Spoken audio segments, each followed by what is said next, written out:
Hey guys, Brandon Howard here with the Howard Realty Group. Today I'm going to share with you one of the most interesting things I find in real estate, and that is what separates a great listing agent from a good listing agent. And so, you look at a great listing agent and you think of, hey, they're going to net me the most money in the quickest amount of time. A good listing agent is going to still do a good job and make you some good money, but they're not netting you the most money. And so I'm going to break it down really into three different reasons why I think that this happens and how you can avoid finding a good agent and find the great ones. So with that said, let's get right into it. All right. So the very first thing that I believe separates a great agent from a good agent is pride. Okay. I think as I've been trained over the last 3.5 years, gone to different trainings, different conventions, or whatever it is, right?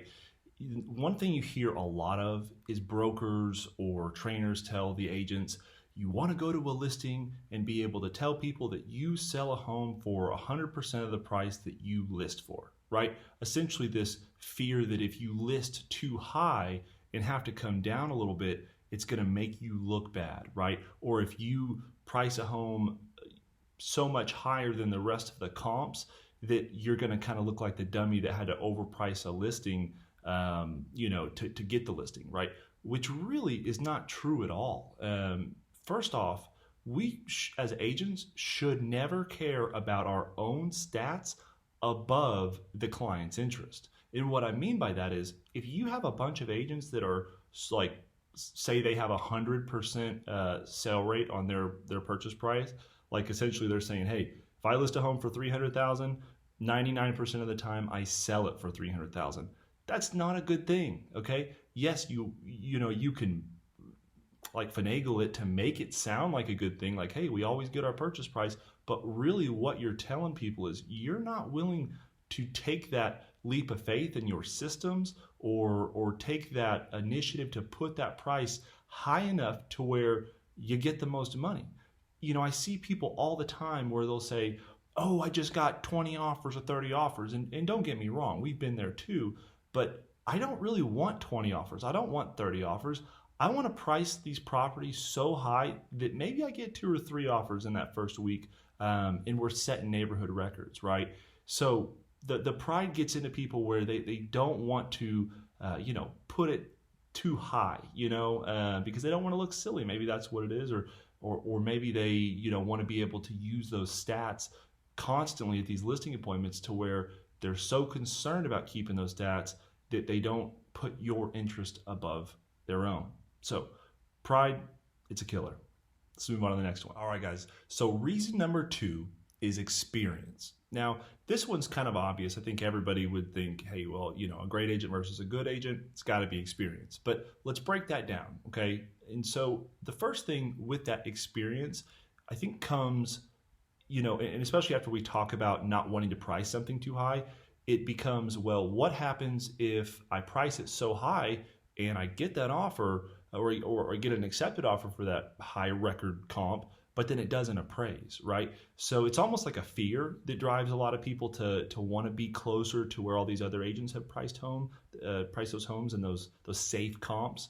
But when you have an experienced agent, you have somebody that knows how to get those, what's called a gap, right, in the appraisal. So if a home sells for $250, but it only appraises for $230, for me, it's not a worry at all, because most every home that we get under contract right now, we're having the buyers sign appraisal gaps, meaning, hey, if it doesn't appraise for that $20,000, you got to bring that to the table. And I kid you not, almost every home we've sold this year has had to have an appraisal gap. And so when you have an agent that hasn't done that a lot, has not really broken a lot of records, hasn't dealt with selling a lot of homes, they're just not going to have that confidence and go into that buyer agent and say, hey, this is what we're priced at, get it done, we need a gap and a non-refundable deposit. So that's really that kind of first level that I think the experience goes to. But the second one is just techniques. And as I get into the numbers here after this, the third reason, one of the agents that I'm actually going to kind of show you, and I'm not trying to point anybody out or point fingers, but one of those agents didn't know the technique that's helped me net such high comps on certain deals, which is basically I had a appointment to go show buyers on their listing. And, I'm heading out there. It's Saturday, like at 12 at noon. And the property went live that night before, like 10 o'clock. So I had a confirmed appointment for noon. By the time I'm getting to the home, driving to the home, it's like 11:45. I see that it's already marked pending. I didn't get a notification from that agent, like a text saying, hey, are you guys going to make an offer? Or, hey, we have an offer. I didn't get anything. So we get to that appointment and realize that it went pending just an hour or two later.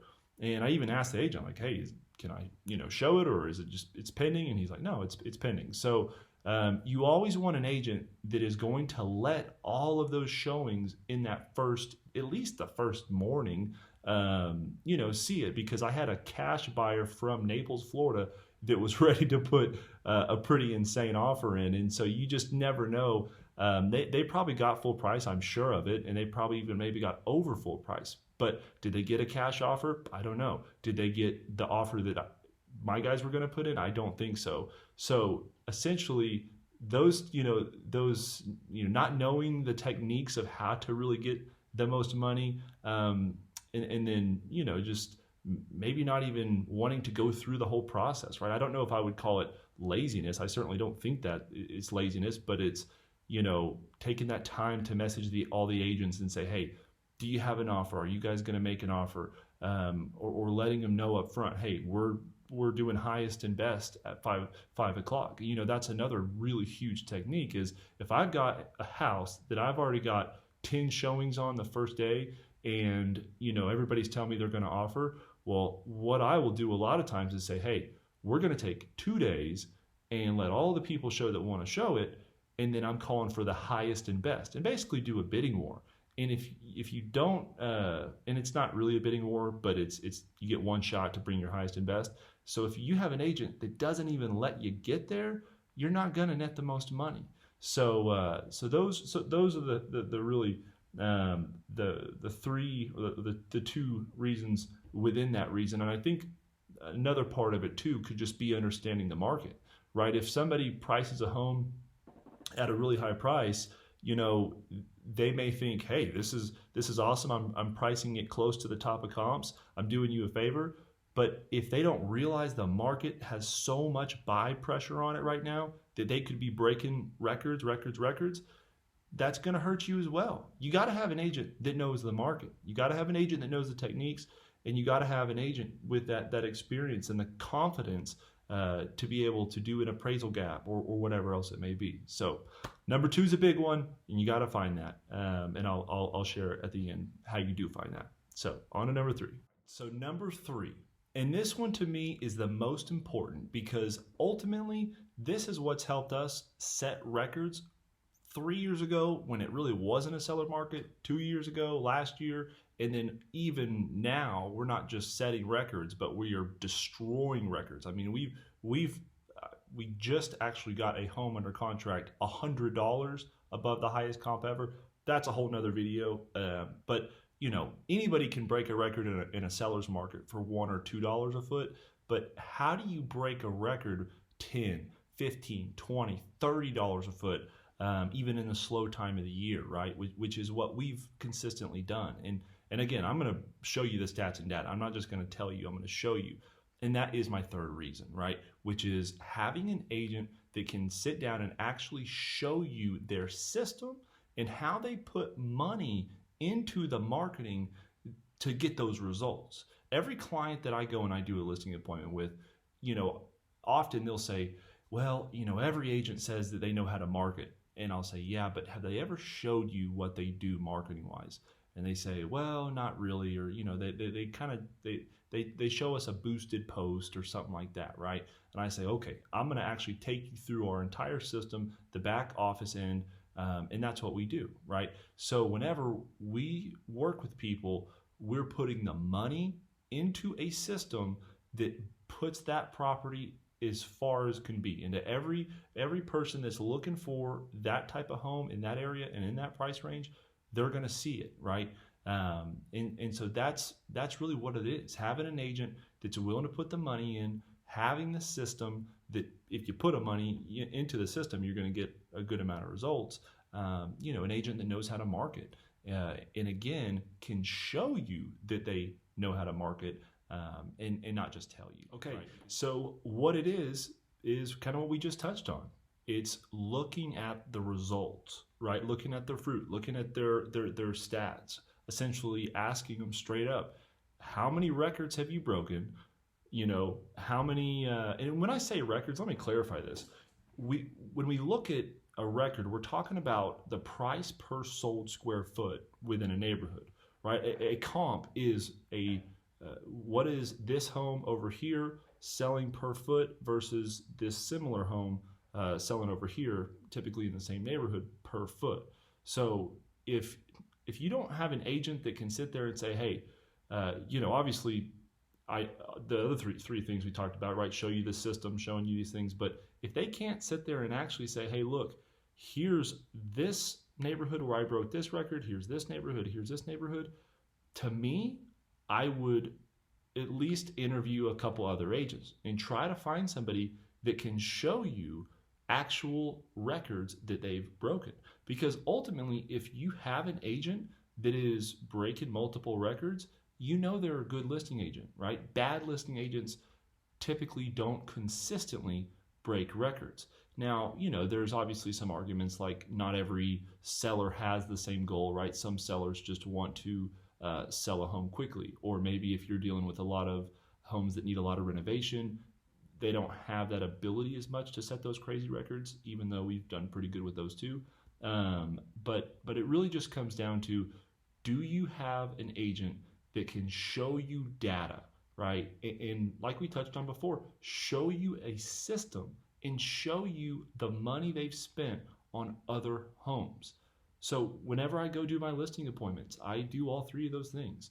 I point out, the neighborhood records that we've broken, right? I point out the actual ad spend that we put through all of our different platforms, so people get to actually see into our ad spend, and then I show them other results, right? Homes that were for sale by owners for 8 months or 6 months that they weren't able to sell, or maybe they were listed with another agent and couldn't sell. Then they listed with us and they sold.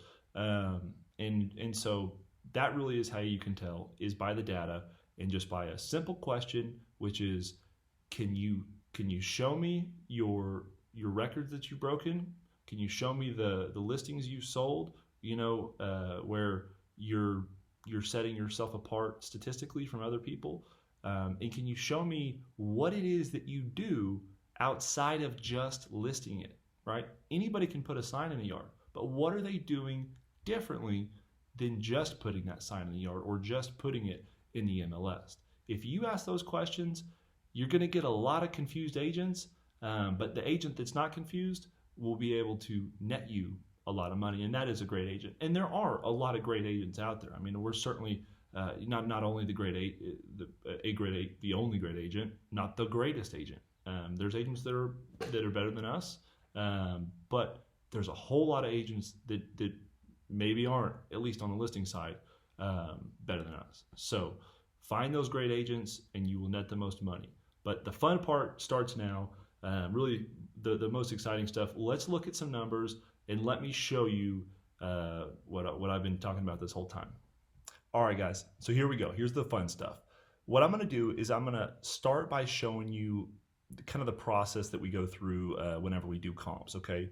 So looking at this little box that I've drawn here, essentially what I'm wanting to do is find the homes in this immediate neighborhood that most match the home that I'm about to sell. That's how we determine the price per foot. So, you don't want to go out all the way over, like too far out here, because it's not going to reflect that same area.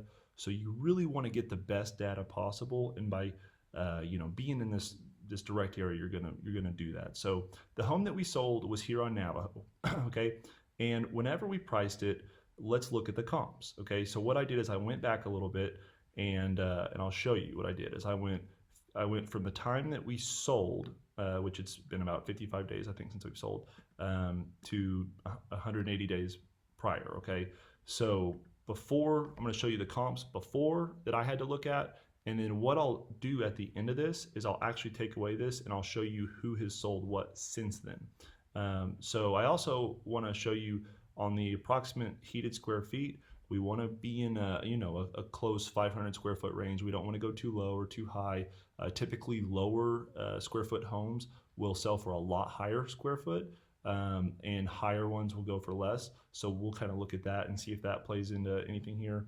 And then we also want to go the same time it was built. But aside from that, we'll just leave everything else open. So let's go to the results.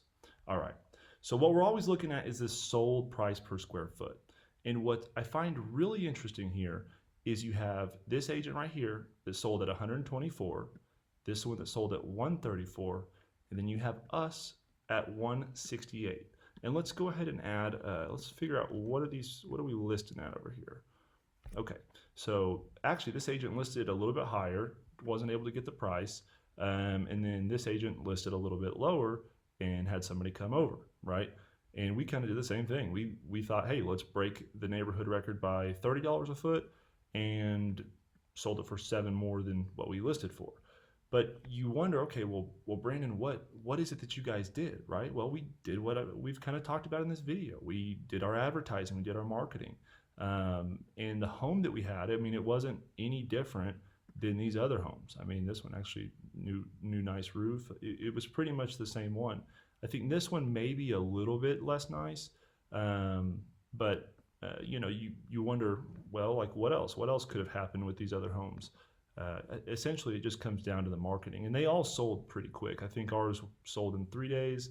And what's interesting is I actually had agents call me. And they said, Brandon, we want to show, but do you think your seller's negotiable? Because, man, there's just no comps that come into this. It's not going to appraise. There's no way you're going to sell it for this. And I said, I know the market, right? Which is one of those really important things. You have to have an agent that knows the market. And I knew that we would get an offer with our system where we had listed it. And I also was confident in my ability to get that appraisal gap and the non-refundable deposit, which we got all that, and it closed, and it was fantastic. So you got to wonder, and maybe this other agent broke the record prior, which, hey, she sold it quickly, and, hey, good job. But this guy came in, or this girl, I'm sorry, and priced a little bit higher, so she broke the record. That's great. But what you want is that agent that's coming in here and breaking it by $34 a foot. I mean, that's crazy. Let's just do a little bit of math. If we would have priced at, let's just say the 134 times 1457 square feet. Let's see. I'm sorry. It's a 34 times 14. Okay, so that's $49,000 difference had I not added the $34 a foot. So essentially, I netted our clients $49,500 more by knowing the market, having a marketing system, and being confident in my ability to get the gap. But let's do this. Let's go and check out what's happened since then. So let's kind of take it one step at a time. Let's just go 2 weeks closer. Okay, we got one more. All right, so it looks like the Great Team Win Group. Okay, Great Team Win Group had one of the smaller homes in the area at $1,295, so they should actually be getting more per foot and a little bit newer than the one that we had sold by a year or so.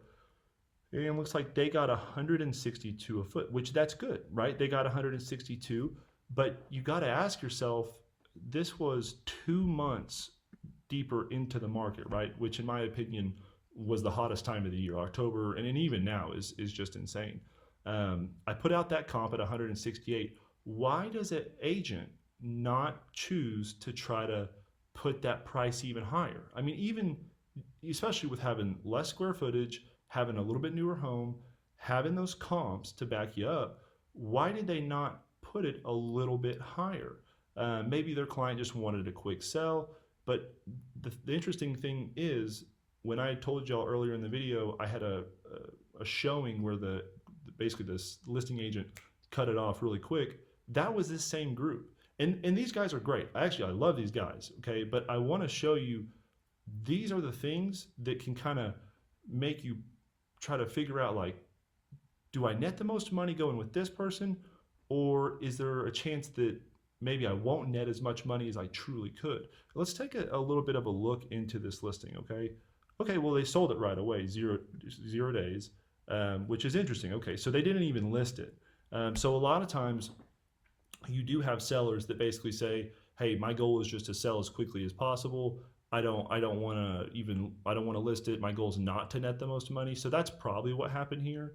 Let's see who sold it. Oh, so they actually got dual agency on it, which means they had a buyer that wanted to make an offer on a property, and so they didn't even list it. They just brought it straight to them. And the interesting thing about that is I've had that happen a lot where, I'll have a listing coming live and maybe I'll tell a couple of my buyers about it, but what I'll tell them is I'm going to encourage my seller to take those 2 days, because just because I can make an extra 3% by bringing that buyer, that doesn't really mean that you're doing your best duty to your client, right? Because what you want to do is put that property out there for everybody to see, not just your client. If you're only bringing your client to the seller, you're doing your seller a disservice. And so, I had a deal last year, and this is actually another video I'm making. I had a deal where I had brought a buyer to my seller. He offered full price, kind of same as this situation, and it was a record as well. Well, this one's not a record, but mine was a record by $10 a foot. And my seller said, Brandon, let's take it. I said, why don't we just list for 2 days? And he said, Brandon, it's a good deal. Let's just take it. And I said, well, what is your goal? He said, my goal is to net the most money. And that's what we're doing, because you're going to bring us a guy that's breaking a record. And I said, well, look, if you want to net the most money, and I would love to work with my buyer as well, but I have a fiduciary responsibility to tell you, you should list it at least for 24 hours. And he said, okay. And I told my buyer straight up, like I said, hey, I've got to encourage him to list it. So we listed it. We sold for an additional $10,000, not to my buyer. So I gave up that commission, ended up finding that buyer a great home. But if you want to find the great listing agents from the good ones, these are the type of things you got to look out for, right? The person that doesn't encourage you to list the home. And again, this is actually a great company and a great bunch of great guys, and maybe their client, I think this is always the deciding factor, maybe their client had different goals other than to net the most money. But if it's me, I want to net the most money every time. So let's go ahead and just look at everything that's come up to this point. Okay, so 2 more homes have sold. Let's see what those look like. All right, so it looks like we've got okay, Gene Tabor, good job, 167 a foot. And then, a 144. Let's check out that 144 and see what went wrong.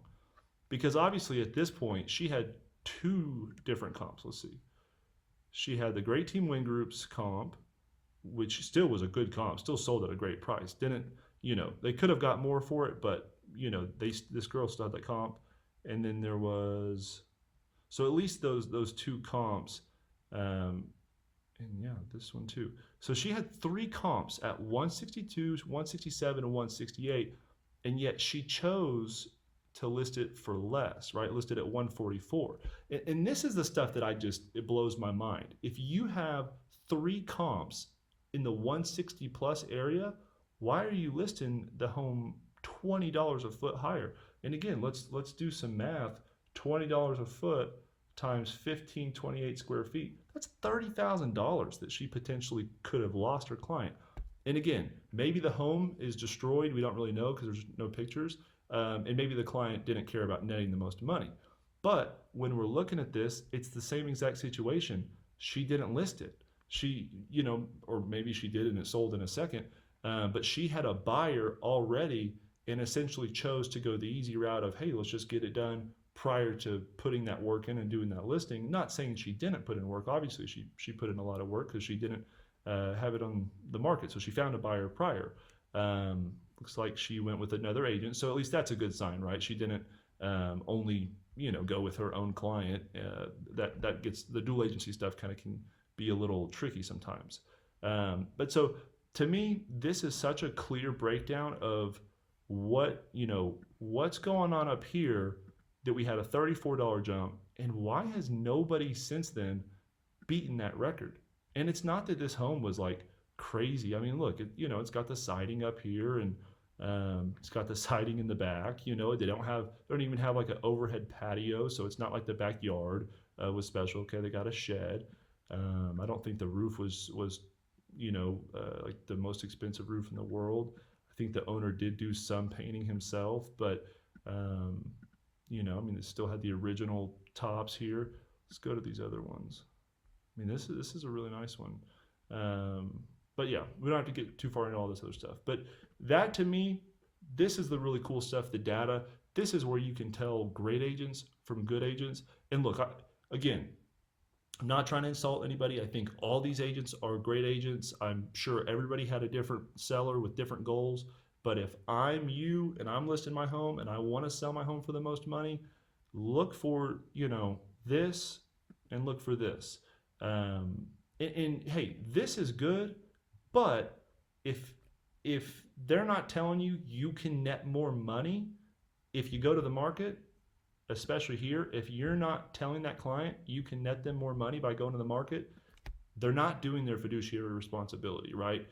If that is the seller's goal, they very well could have said, "Hey, we can net you more money if you go to the market," and then the seller said, "No, let's just take this easy deal that we've already got." So